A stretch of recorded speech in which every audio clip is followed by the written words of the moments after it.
ta da da da. Nene ya mama, mama, mama, ta da da mo ye na na na na na. Nene ya mama, ya ta da da da, ya ta da da, ay la da da. Nene ya mama.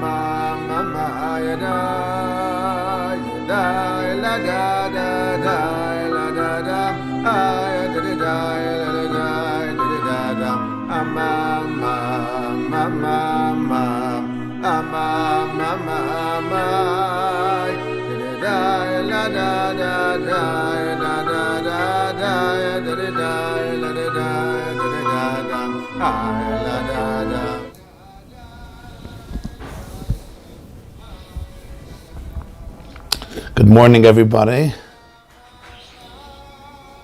Welcome to one and all. Rabbi, seeing you could see me and hear me? Yeah? Beautiful.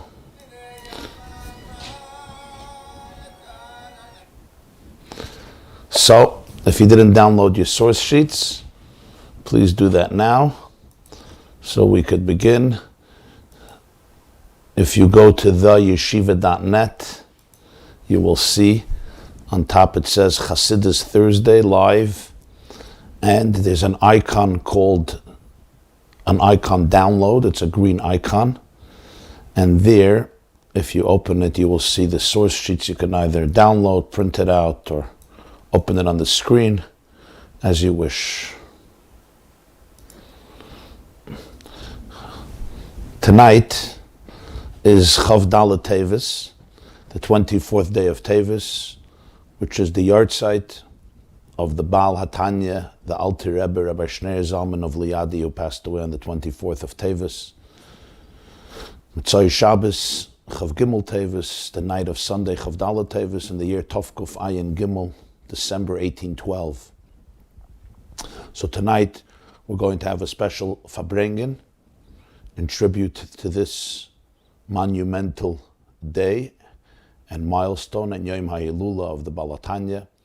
It's going to begin at 8 o'clock p.m. and will continue for probably till around 10:30 or 11, give or take. And my brother will be addressing the Farbrengen, Rabbi Simon Jacobson, Rabbi Sheis Taub, Rabbi Shmuel Lu from London, Eli Marcus on the piano, and yours truly will also be addressing this Farbrengen. It will be broadcast on theyeshiva.net, Be'ezer Hashem, theyeshiva.net, probably on some other websites. So everybody is invited. Please share it with your friends, relatives. Again, that's Thursday night, tonight, 8 o'clock p.m. I will be speaking at the later segment of the Farbrengen, which will begin a little later. Again, I'm going to be speaking around, I think, 9:45. And I hope to see you. Sunday morning, we will continue part 3 of Basi Lagani 5721, Basi Lagani Tovshin Chafal of 1961. The Maamer that the Lubavitcher Rebbe said 60 years ago in honor of the yahrzeit of his father-in-law, Yud Shvat. Last Sunday, we had a very intense shiur, the 3 streams of Kabbalah, Rabbi Moshe Cordovero, the Baal Shem Tov, and the Baal Hatanya. This Sunday, we're going to continue the infinite, the finite, the fusion between the two. Everybody is invited. That's Sunday morning, this coming Sunday morning, 9:30 a.m. Basi Lagani Part 3. It's going to be also on theyeshiva.net. Those of you who live in the area are invited to come in person. It's going to be a live share, of course, with the precautions to maintain everybody's safety and health. Be'ezer Hashem Yisbarach. So again, that's Sunday morning, 9:30, here on the yeshiva.net. And of course, Monday morning, 7:30, we will continue the Maamer chassidus of the Baal HaTanya. We began in last year a new Maamer of Torah, Parshas Va'era. Vayidaber Elokim al Moshe Vayomer elav ani Hashem Va'era el Avram. The Baal HaTanya wanted to understand how these words are a response to Moshe Rabbeinu's lamentation at the end of Parshas Shmos of the purpose of the Galus. Why is there a Galus? And why did the Galus become so much worse?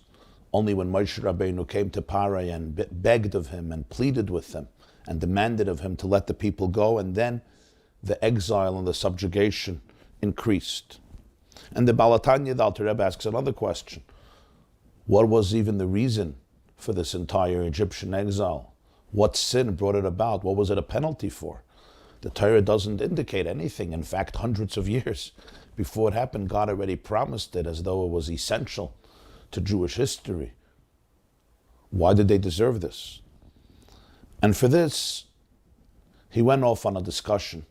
And the beginning of the discussion was the fact that we see in the story of creation that the name Elokim is used, Bereshis bara Elokim.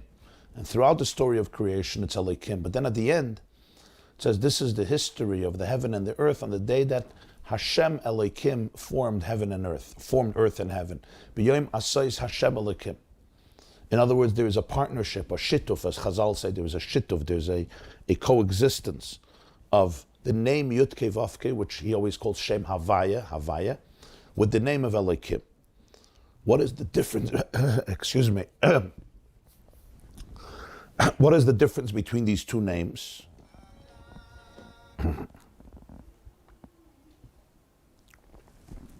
What's the difference between the name Havaya and the name Elokim?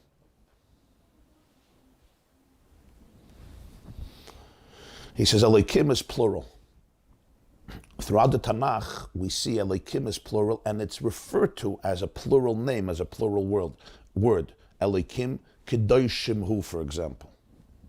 Havaya is one.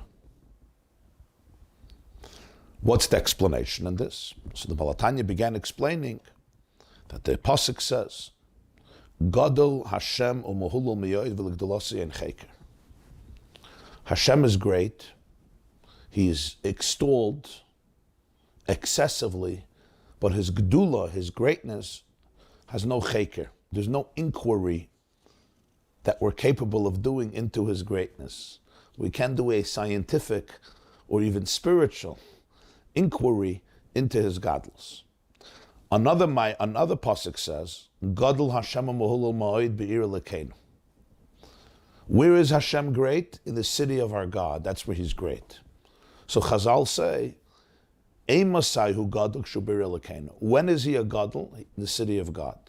What does this mean? Eimasaihu Gadol, he's great when he comes into that city. What does all of this mean?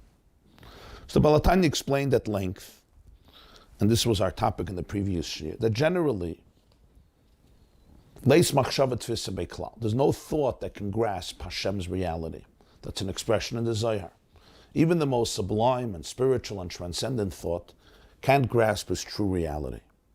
So therefore, we can't even say the word gedula, gadol, because when I say the word gadol, it's a description of greatness. I'm saying, you're great. So there's some appreciation of the greatness. It's a description, it's a definition. But if no thought can grasp him, no thought can grasp the reality. So even the word gedula, which is, you leave an impression of greatness, is something that I can appreciate. This person is a great man. This woman is a great woman. This person has great wisdom or great qualities or great virtues or great leadership. This is all something that I can talk about, at least to some degree I can appreciate it. So the Baal HaTanya says, indeed, the whole word, the whole term of gedula by Hashem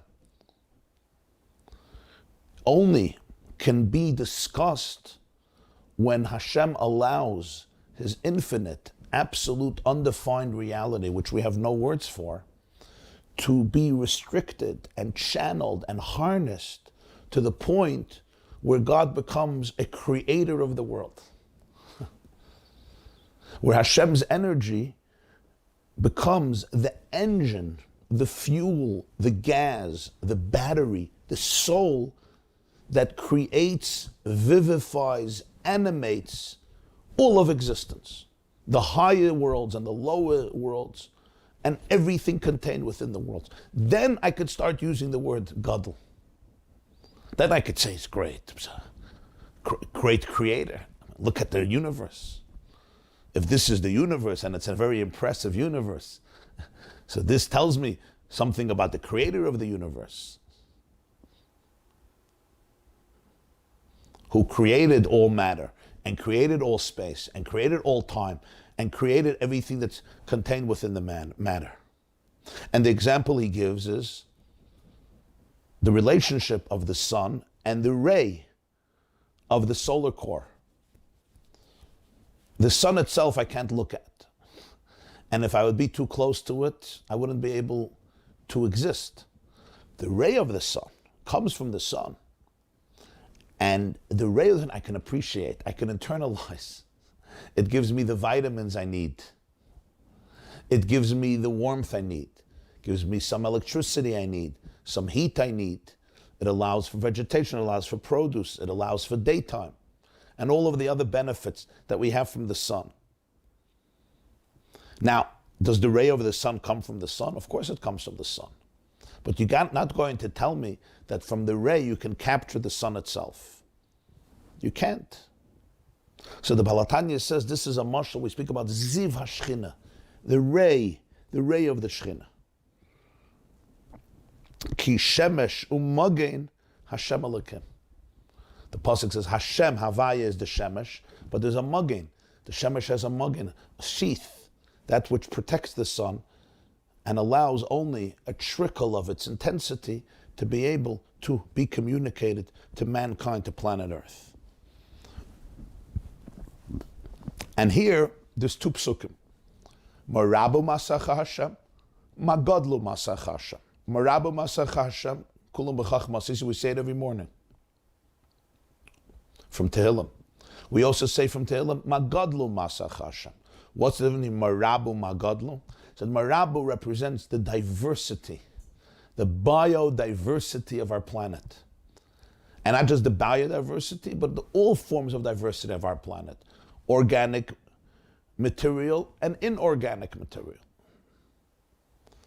And the diversity within each category, within creation. Whether you're talking about the daimim, the inorganic, the tzemeach, the world of vegetation and produce, he discussed the diversity. The world of chai, living organisms, the animal kingdom, the zoological species, the tremendous diversity within a species itself. Never mind one species from another species. And even though there's so many similarities, we all share DNA sequences significantly. I share 50% of my DNA with a banana, and 98% of our DNA we share with the chimps, with the chimpanzees. But nonetheless, there is diversity even among the bananas, and even among the chimps, and even among the humans. Lahavdil, and nonetheless, we're all connected. We all use the same dictionary. All living organisms use the same dictionary. But there's the Marabu Masach Hashem. And you can't compare one to the other. The chemistry of every single one is different. Its inner composition, its molecular structure, its atomic structure is diverse. And it's a certain, and he says it's not just a random fact. It happens to be that way. No. It's based on the spiritual energy that vivifies this particular creature.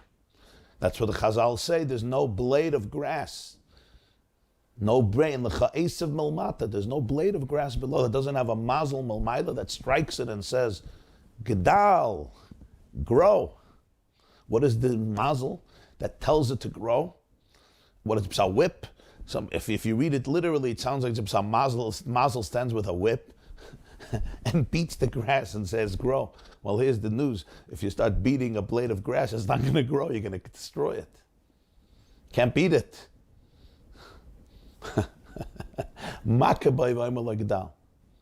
It's a spiritual idea. The idea is that the grass is responding to a spiritual energy. The blade of grass, you could say, well, there's the physical structure and all of the physical components that we are learning more and more about as we develop our instruments of perception. And that is what is responsible for the growth of the bush or the shrub, the plant, the tree, the fruit, the vegetable. That's all true. But that yet evolved from the mazel, from the spiritual chemistry. Physical chemistry is a manifestation of spiritual chemistry, of metaphysical chemistry. And when you know the spiritual chemistry, you can immediately understand the physical chemistry because one evolves from the other.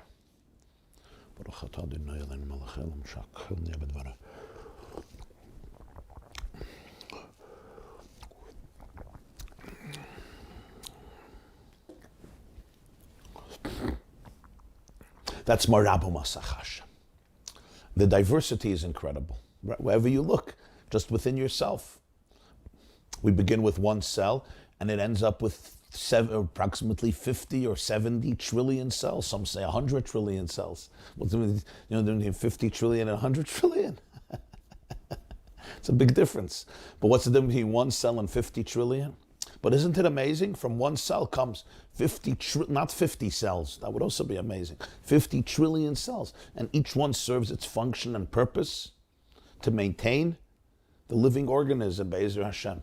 Roifei chol basar umafli lasis, as we say in the blessings of Hashayat every morning, or after we tend to our needs. Then there's Magadlu Masach Hashem. That's the next shtickle. The next shtickle. In the Maamer, you see it's Daf Nun Vav Amud Beis, page 111, mamash in the middle of the page. Page 111, the second column. In the middle of the page, the line starts, Rabu Masacha. Al zen nemar my Rabu Masacha. The line starts Rabu. It's in the middle of the page. There's another line that starts Rabu closer to the top of the page, but you want the middle of the page. Magadlu Masach. But there's another pasuk, Magadlu Masach Hashem. Kaya la'olam esel yoinim. This refers to the higher worlds. Malachim and Neshamas, shemisangim al Hashem, the angels and the souls that experience delight and ecstasy from the divine. Misangim al Hashem. Of course, this is like the pasuk we say about Shabbos. We say it in the Kiddush of Shabbos.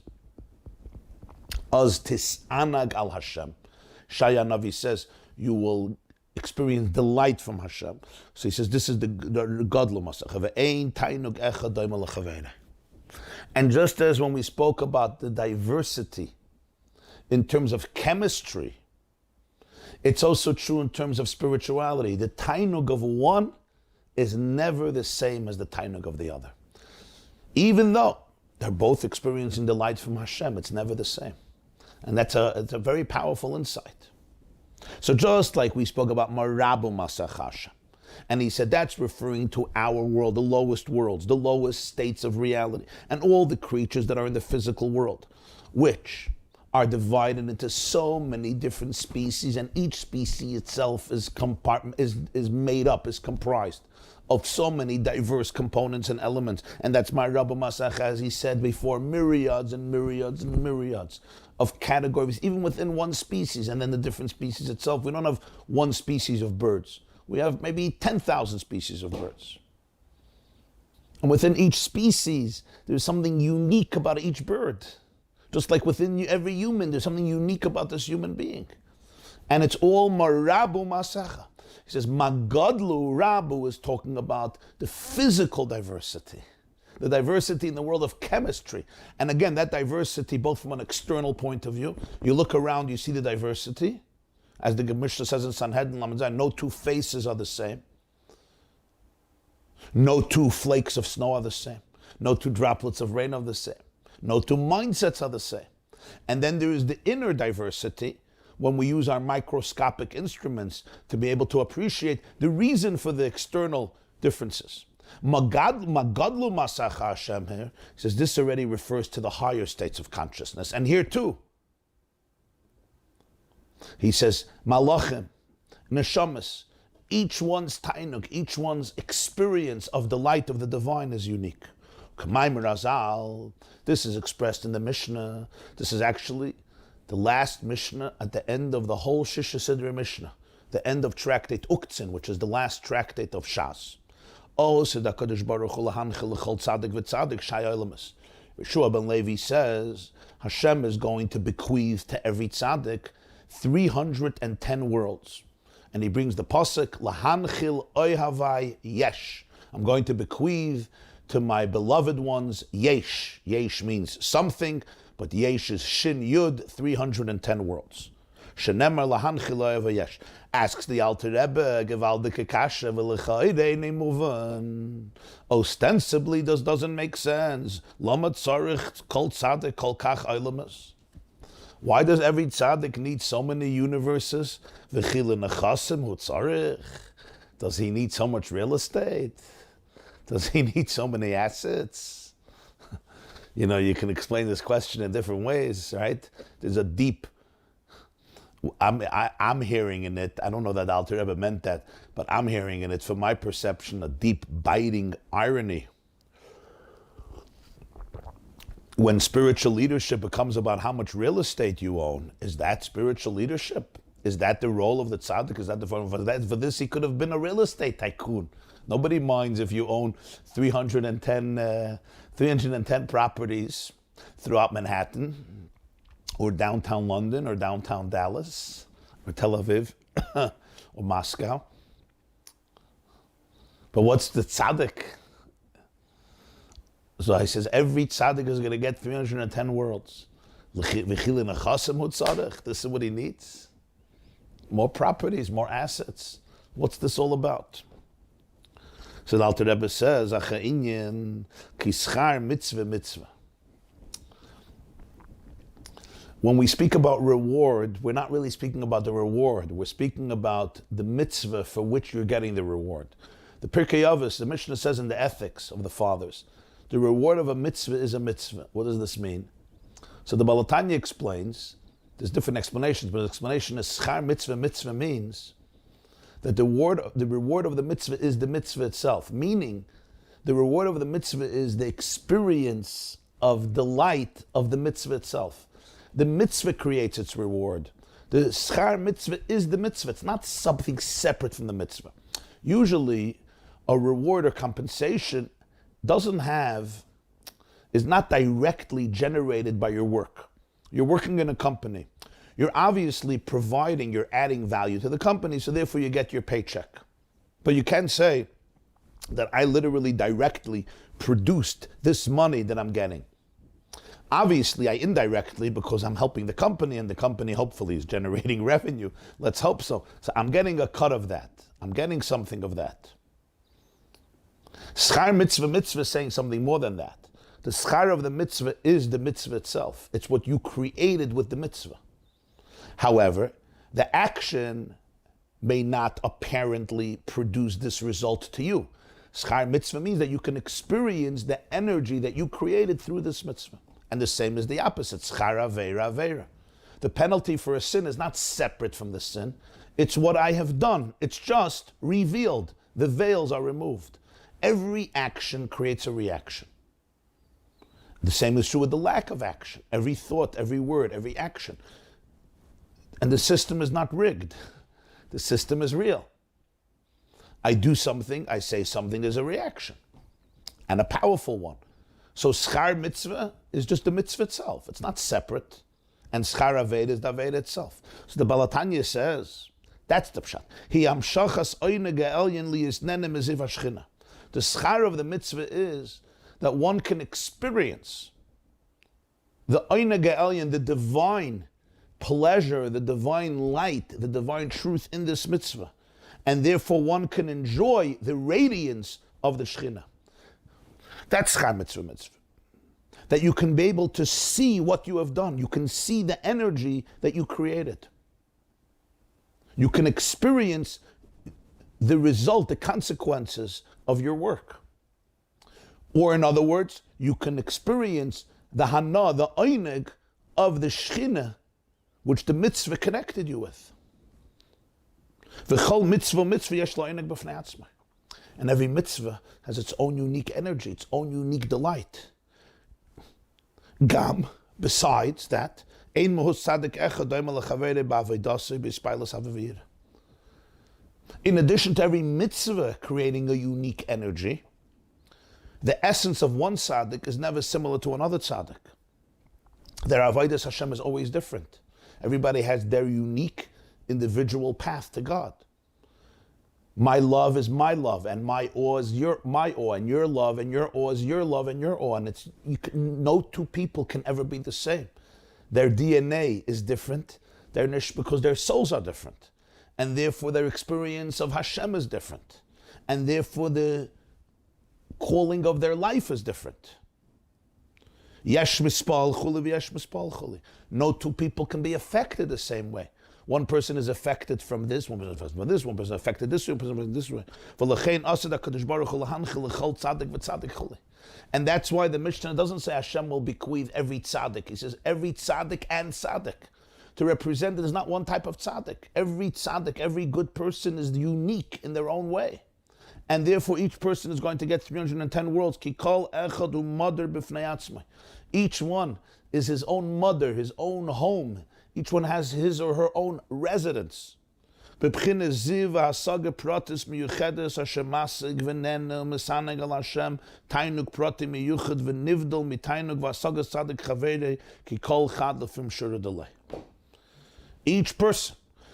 his own home, his own experience, his own individual ray of God that he or she can internalize and celebrate and experience, that he comprehends, that he enjoys, that he experiences the delight of Hashem. It's an individual and unique sense of ecstasy and pleasure and delight that is distinct and different from the pleasure and the comprehension of his friend, of his colleague, of the other tzaddik.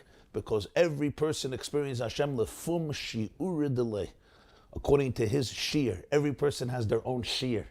You can't put 20 people into a shear. There's no such a thing. The word shear means, what does shear mean? Measurement, size, right? A shear.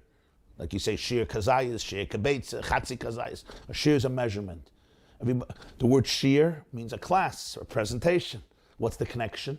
Because that's what a real shear is. A real shear is always to one person. So you want to know, why am I speaking to more than one person? So the truth is, as far as I'm concerned, I'm not speaking to one person, quite literally, which is myself and the beautiful world outside of me that I see throughout the window.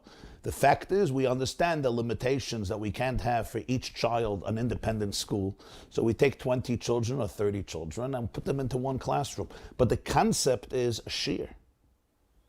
The shear means it's measured, lefum shiur delay.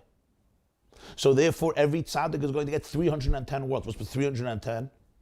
What's wrong with 10 worlds? 10 worlds is not enough for him. What is he going to do with 310 worlds? Alter Rebbe says, it's not.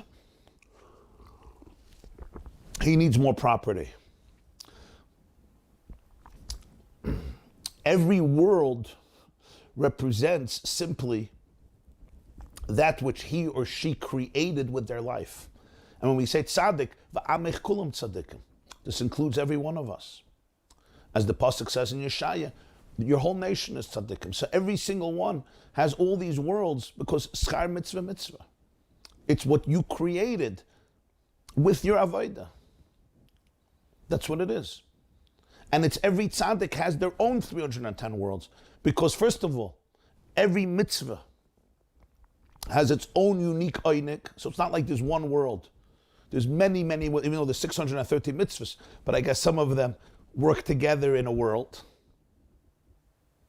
That's why there's so many. And every tzaddik has a different 310 worlds, because no two people are ever the same. And no two people have the same struggles. And no two people grasp truth in the same way. And no two people have any experience that's the same. Every person has their own unique experience of Hashem. L'fum shi'ur delay. And therefore your tainug could never be the tainug of the other person. Now this is a very humbling and powerful thought, because it's really the celebration of profound diversity that is not just a mistake. It's interwoven into the very fabric of creation and existence. There are real differences, and yet the Alter Rebbe finishes, he says, V'ziv hashchina Koilel riboy revavus madregis umine tainug l'neshamas adin kates v'tachlis mamashai nimshach meir tzei parachu. And all of these infinite diverse experiences are all the ziv hashchina. It's all the ray of the Shechina. It's the way divinity is restricted and harnessed and channeled into a ray, which is the way infinity that is completely undefined and unfathomable and not to be grasped is communicated in a way that can be internalized, at least to some degree. But that internalization itself has an infinite amount of experiences. That's what he says. He doesn't say infinite. He says ribuy revavos, which means ribuy is 10,000. Revavos are many times 10,000, what they call in English myriads. Myriad is 10,000. Myriads of states of consciousness and experiences of tainug to souls. And then he says ad ein kates v'tachlis, to the point where there's no end. Ad infinitum. And mamish, he said, I'm not exaggerating. Why? Because the ziv comes from the light of the Ein Sof, from infinity. And therefore the manifestation of infinity is also communicated in infinite ways. And therefore, there's no one way of experiencing the divine. There's no one way of experiencing spirituality. There's no one way of experiencing the truth. There's no two people who can serve God the same way. If I'm serving God just like you and you're serving God just like me, I am not serving. Something is missing here because my eye is different. I am a different conduit. I am a conduit for a unique light that has to be communicated through me, and you're a conduit for a unique divine light that's communicated through you. And that's why in the real people there's no jealousy. Because jealousy can only happen when I feel that you're taking something from me or you feel I'm taking something from you, and therefore I'm envious. But when we understand that every person has their own light from Hashem that's communicated through them, what's the jealousy? You could never eclipse my mission and my light, and I can't yours. On the contrary, the more you shine your light, the more you empower me and help me shine my light. And conversely, you don't help somebody else by eclipsing your own light. You're not taking away their light, they're not taking away your light. But for this, I have to go into a deeper state of consciousness, a deeper state of reality, to appreciate asid kol tzaddik v'tzaddik. Diversity here is never a contradiction to unity. On the contrary, the diversity is an appreciation of the infinity of Ein Sof. Now, this has so many ramifications in hashkafa and in psychology and in education and in community life and in the person's inner spiritual and psychological and emotional journey. It also means that uniformity is never the prerequisite to be in touch with Ein Sof.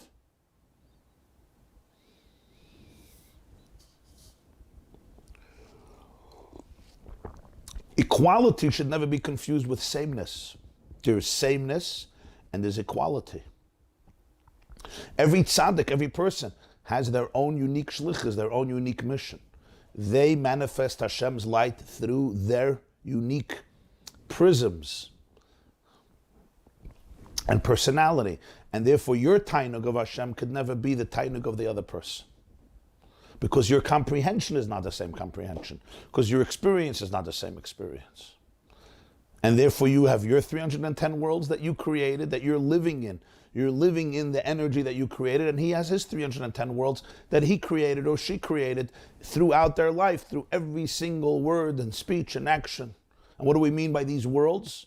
These worlds are the divine radiance that you get to bathe in. You're bathing in the divine radiance that you essentially created through your life.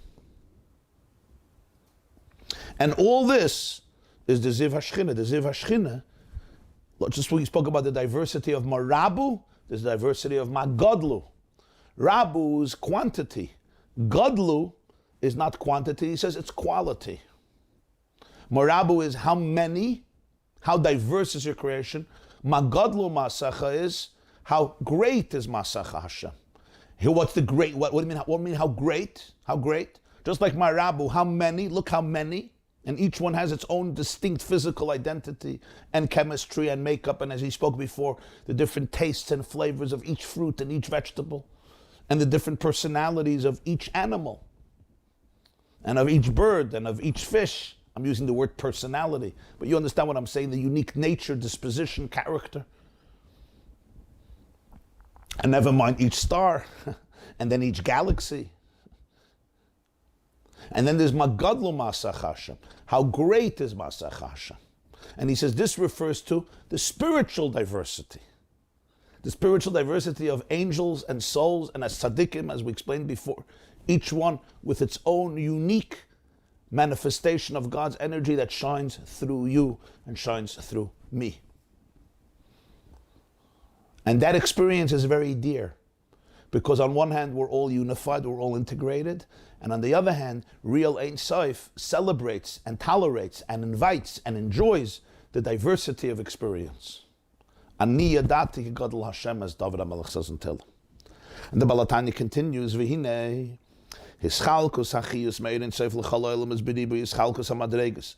B'har b'minei tainug l'chol chad v'chad l'fim shura delay hi hanikra b'shem l'kim loshen rab. I wanted to translate hischalkus as division, but probably the word division is not the right word here. Hischalkus hachayus, we need the word here. Hischalkus hachayus, the way the energy is dispersed. The way the energy is, again, I want to use the word scattered, but it's probably not the right word here because it's dispersed, it's not really scattered. But the way the chayus is channeled, from the light of infinity to all the worlds, in so many different states of consciousness and so many different types of pleasures, each world and each person and each soul and each angel individually experiencing its own unique flow based on its size, on its measurement. All of this is summed up by the name Elohim, and that's why Elohim is plural. Why would we give Hashem a name that represents plurality, which represents diversity, which represents more than one? When we always say Hashem Elokeinu, Hashem Echad, says the Balatanya, Al Shem Ribu Yischalkus, Bispashtus Hachius Milmaila, because Elohim represents and celebrates and denotes the multitudes of ways in which the divine singular energy extends and is revealed and is internalized and is manifested and extends from above, because Elohim represents the extension, the manifestation of Hashem's gedula, His greatness, in a revealed way. What does it mean in a revealed way? That the recipient should be able to recognize and know His greatness and glory, His beauty, and therefore they can experience pleasure and ecstasy. As the Pasuk says in Tehillim,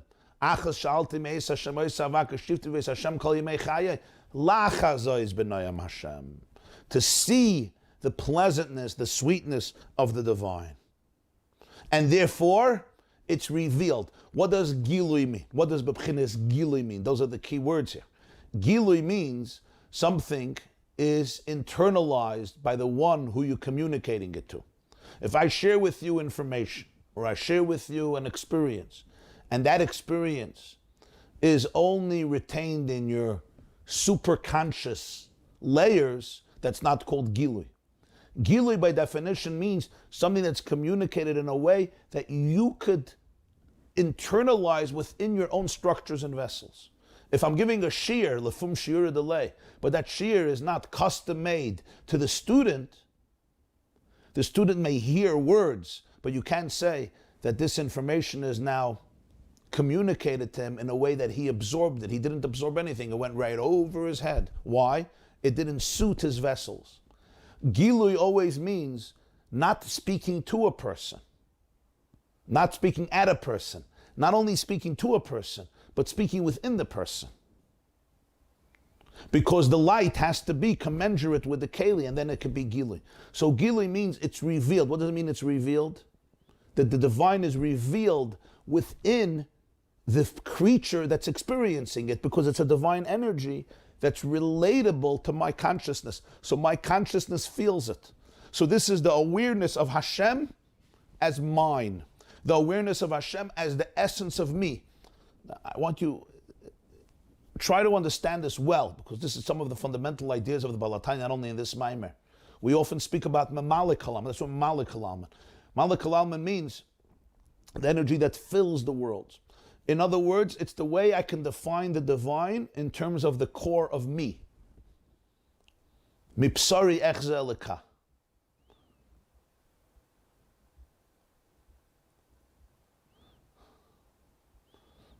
Why?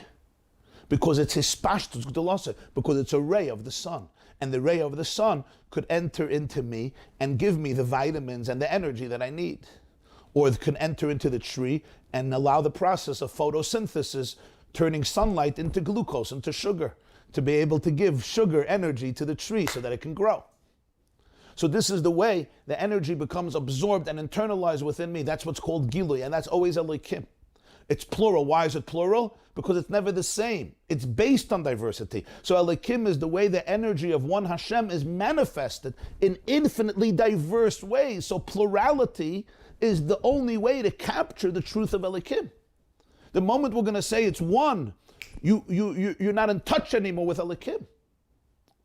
You cannot undermine diversity that is inherent to the very system of creation. As I said, it's interwoven into the fabric of creation. Diversity is not a mistake. It's not an error. It's not a random mutation. That's the Shem Elokim. Hashem has the name Elokim, which is plural. Why? Because there's no one way of grasping Elokim. If Elokim was one, there's one way of grasping Elokim. By definition, every tzaddik has his own 310 worlds. Why? And every tzaddik is equally connected to Elokim, because Elokim is tuning into the unique divine energy that's manifested through you. There's the light that comes through you. And your whole life story is a manifestation of that divine light, and you cannot give that to somebody else, and nobody can give that to you. This is where individuality reigns supreme in Judaism. And it's not a contradiction to unity, on the contrary. Because they all come from one source, Eir Ein Sof.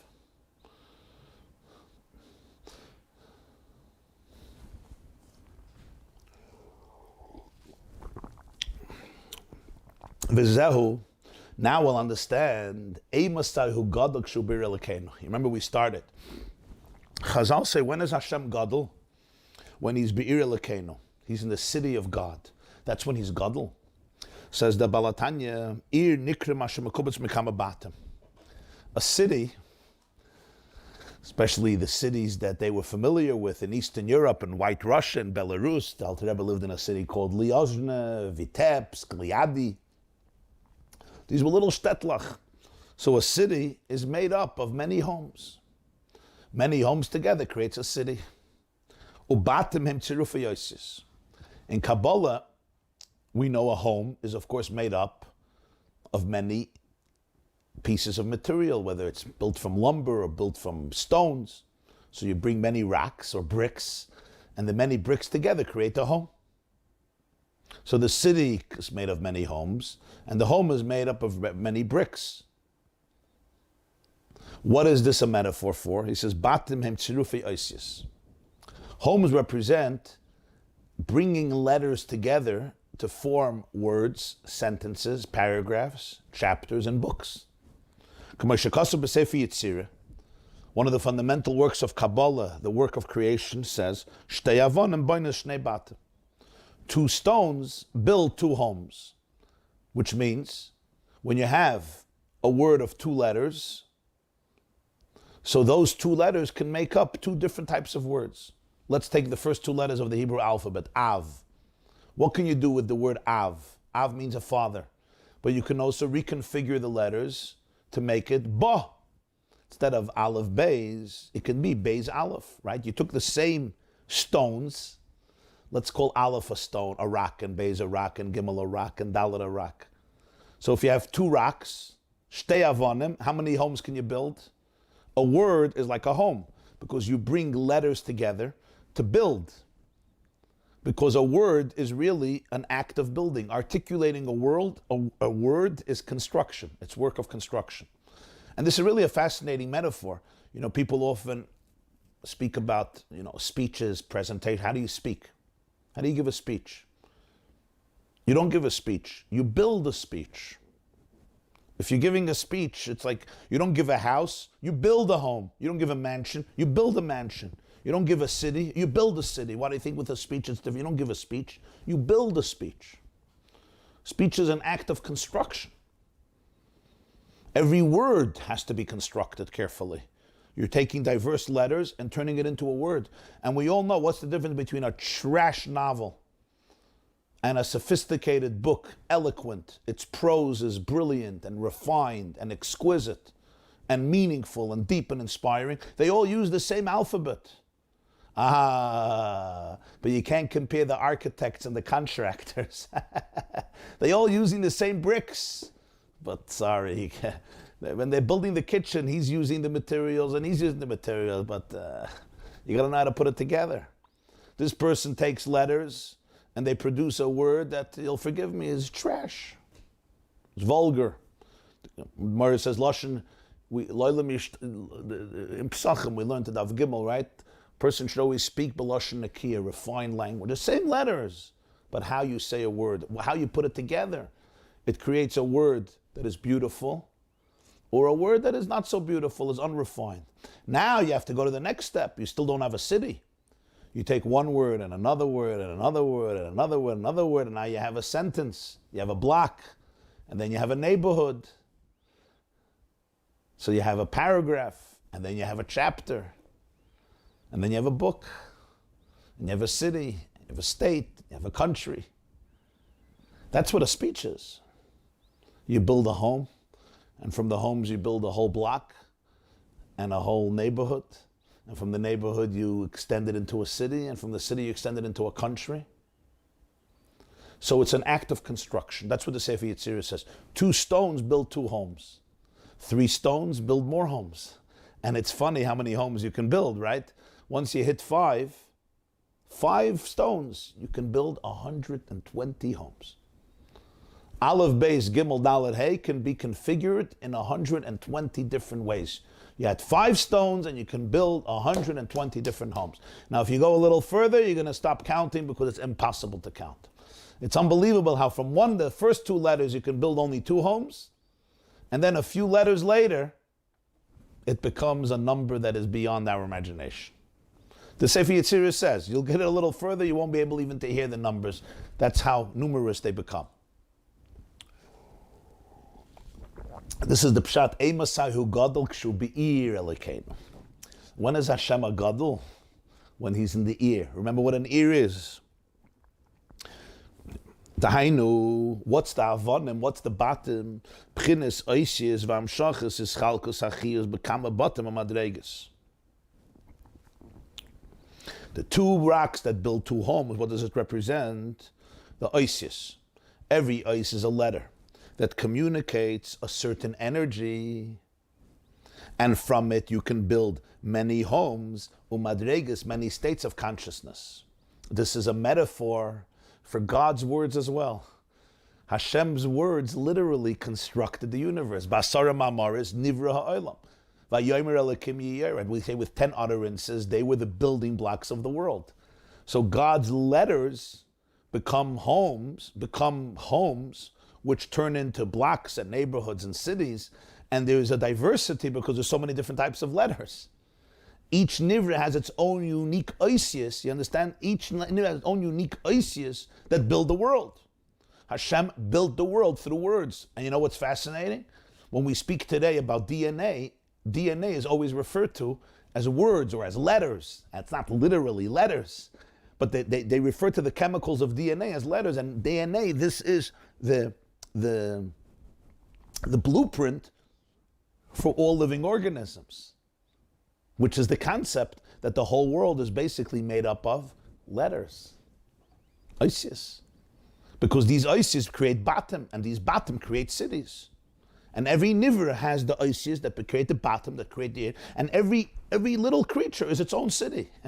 and sometimes its own country, and its own continent, and its own planet. Every little nivra, every ant is a planet. Based on the oisius that built this ant, or this mosquito, or this bee, or another insect, or any other creature. And the example would be, you can have an idea, but the idea is manifested through many letters of thought and then ultimately of speech. So it's one idea, but the idea then comes down and is manifested in so many different letters. Kach, his pashtus gdolasi is barach mischalik bekam bebchinas is chalkus v'riboy atanugim b'chol olamis l'chol chad from shura delay. Hashem's gadlus is extended and manifested in endless different forms and manifestations, and endless different forms of pleasures in all the worlds, each individual existence according to its own shir, va'az nikra elikim lashon rabim.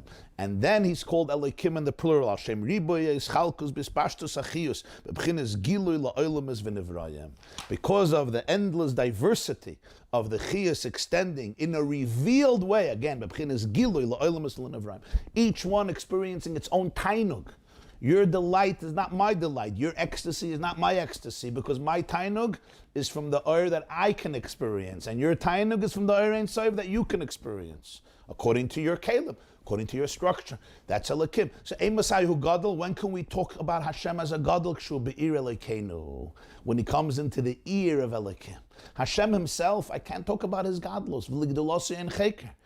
I can't talk about it. No thought can grasp. But Eimasai gadol. When can you talk about Hashem's greatness? Only when the infinity is restricted and channeled and harnessed and tailor-made and accustomed, and it experiences all of this diversity, elikim, that's manifested in a way that can be retained and absorbed and hence experienced and revealed within the consciousness of every single creature, every soul, every angel, every world, according to its own unique measurement, then it can experience the divine flow, the Ziv Hashchina, that's the Elikim, that's the plural. And that's when he becomes a Gadol. When can we define him as a Gadol? When can we call God great? When we can experience God. It's not about Hashem himself. When we can experience him, I can call him a Gadol. In other words, you're not describing him, you're describing yourself. We can't describe Hashem as a Gadol. What do we know about the Gadlus of Hashem? We always say, when you say an opinion about somebody else, you're not saying an opinion about them, you're saying an opinion about yourself. And it's true, especially with great people. When you give an opinion about a really great person, you're not talking about them, you're talking about yourself. What you grasped from them, based on your capabilities. So, Eimasai hu gadol kshu be'ir elokeinu, when Hashem's undefined infinite energy is manifested and channeled, to be able to create an ear, Elokeinu of Elokim, of our God, and it refers to Elokeinu because it's a gilui. So when it's Be'ir Elokeinu, what does it mean when it's Be'ir Elokeinu? When it's channeled through oisius, when it's channeled through many letters, which build up many homes, which build up a city. In other words, creating the chemistry and the diversity of creation. Within every creature itself, there's many cities. Then, Eimasai gadol, then Hashem's Gedula can be experienced. This is Elokim. Mashenkin Havaya Nikra Echad. Havaya is one. Shahavaya hu b'chinas mekoir kol haviyas. Havaya is the source of all the existences, all of the energy that becomes contained, and the source of existence. Havaya is the source of it all. V'sharsha dekula, the shirish, it's the root of all. Before the divine energy is communicated in a way that it can be revealed, which is only in the city of Hashem. Which means when divine energy is channeled through oisius, through individual DNA sequences and letters that can comprise the core of every single creature and allow the creature to experience it. Havaya is the pure, undefined infinite energy pre that state. And when we say pre, we don't mean in time. Pre is always, it's always that way. Havaya represents that dimension, that aspect that is beyond dimensions. That's the pchina of Havaya. This is the beginning of the explanation of Havaya and Elikim and their partnership in creating the world, as the Alter Rebbe will continue in the continuation of this Maamer, which will lead us back to the answer of Hashem to Moshe about Galus and Gulas Mitzrayim, and we will continue Be'ezer Hashem this Maamer on Monday morning, 7:30 a.m. right here on the yeshiva.net. Just to remind you again, tonight, in honor of the yahrzeit of the Baal HaTanya, 8 o'clock, there will be a special Farbrengen here streamed on the yeshiva.net with the participation of my dear older brother, Rabbi Simon Jacobson, Rabbi Sheis Taub, Rabbi Shmuel Lu from Great Britain, and yours truly. That's tonight, beginning at 8. It will continue for a few hours. That's that. Sunday morning, again, 9:30 a.m., we will be learning the third part of Basi Lagani, Be'ezer Hashem, 5721, 3 streams of Kabbalah, the infinite, the finite, and the fusion. The Ramak, Reb Moshe Cordovero, the Arizal, the Ramak and the Arizal, the Baal Shem Tov, the Baal HaTanya. It's going to be Sunday morning, 9:30. Everybody is invited. Those of you in the area can come and participate live at the shir in my home. And, of course, with the precautions to make sure everybody is safe. And you can watch it also, Be'ezer Hashem, right here on the website, on the yeshiva.net. In the meantime, I wish you all a beautiful day, a meaningful day. See you tonight. Have a beautiful Shabbos, an inspiring week, and an uplifting day in which you experience the Marabu Masacha and the Magadlu Masacha. Let's take a few questions.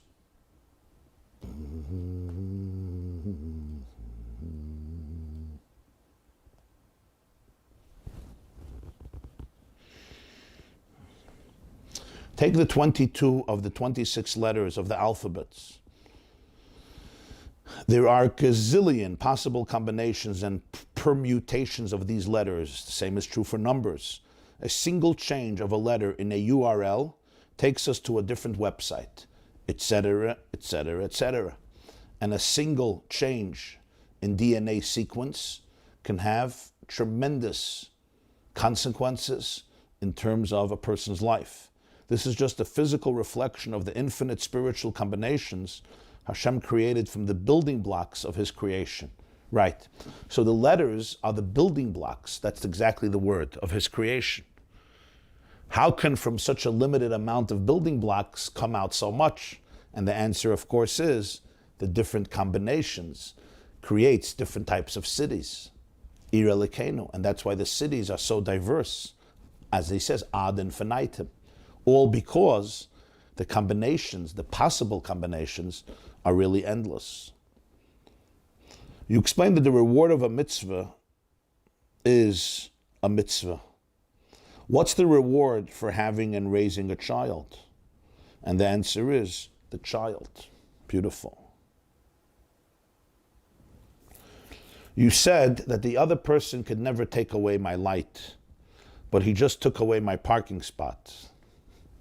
Well, let's hope that you don't confuse your parking spot with your light.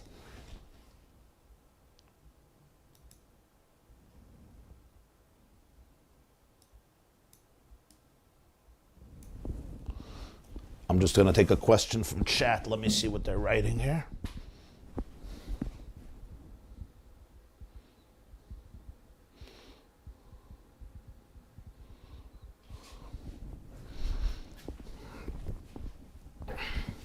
Somebody asked on the chat why the number 310.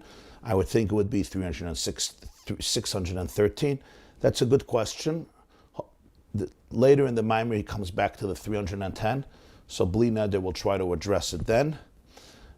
Somebody asked about seeing the sun at night, but I didn't understand your question.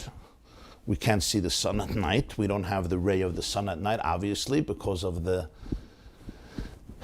system of the sun's orbit, or the Earth's orbit, or the orbit of both of them. So as a result of that, we can only see the sun by day, not at night. Let me see if there are more questions.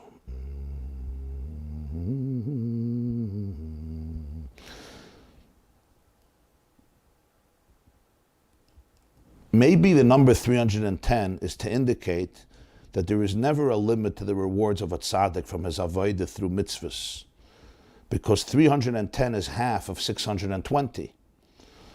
And 620 is the 613 biblical mitzvahs and the 7 rabbinic mitzvahs, which is 620, and 310 is half of those. So maybe he's saying that there is never a limit to the reward of the tzaddik through the mitzvahs. When he does 310 mitzvahs, which is half, so therefore he gets 310 worlds. Right, but the question is, why would he mention the half? Why wouldn't he mention the whole, the 620 worlds, 610 worlds? Okay, it's a very good question. Be'ezer Hashem, we'll get to that a little later.